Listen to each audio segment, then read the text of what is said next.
motivate. Anak to ng pastor. Then, one day, meron siyang desire to study music. And then yung babae na yun, gusto niya mag-aral ng music sa specific school, yet torn siya kasi gusto ng magulang niya na mag-doktor siya. Then at the end of the day, torn siya. And she's praying to God, Lord, what do you want me to do? Saan mo po ba ako tinatawag? I'm having a hard time deciding. Gusto ko po ng music, pero gusto ko rin naman po ng pagiging doktor. Help me, God. Alam niyo nangyari? God spoke in her heart to pursue yung pagdodoktor. Now, ang sabi niya, Lord, ang hirap pagdoktor. So, anong gagawin ko? Pag hindi ako pumasa dito, Lord, ibig sabihin hindi ito yung calling mo.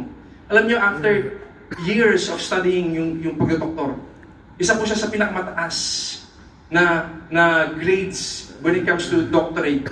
And then, ano nangyari? Talon lang ako.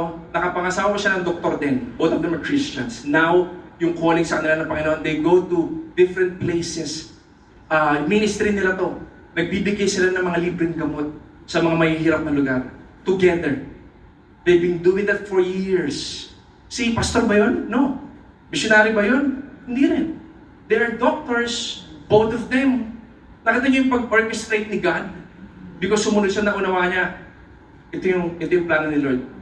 Kaya importante po yung closeness natin kay God kasi hindi mo maunawaan yung calling not until you're not initiating. Sinare ko ito last time, yung point of intentionality in drawing closer to God. Hindi mo maunawaan yun, maniwala ka sa akin. If you keep doing what you're doing na hindi tama sa Panginoon, you will not understand God's call. Clear? Last, God calls us to share the gospel and represent Christ. Philippians 1:27, 2 Corinthians 5:20. We share the good news. Now listen, you carry Christ whether you're at home, at school, inside your business, or sa sales and all. You are a representative of Christ Jesus.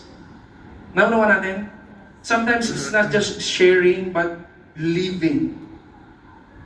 Paano ka ba mamuhay? Kasi alam niyo po, ito po yung isang truth na medyo mabigat when it comes to people seeing us from the outside. Tinitignan nila yung buhay mo. Kung yung sinasabi mo ba sa pamumuhay mo. Tama ba? That's why there are people na stumble. It's because why? What you're trying to say or pinapost mo sa social media, it doesn't reflect or you don't carry it inside your work, inside the community and all. Kaya may mga tao na hurt sila. Ang hirap naman pala niya, please. Alam mo ng katotohanan, hindi mo siya magiging mahirap kapag ikaw intentional ka sa relationship kay Jesus. Kasi siya yung nagbabago ng heart. Sa totoo lang ako po, ano lang ako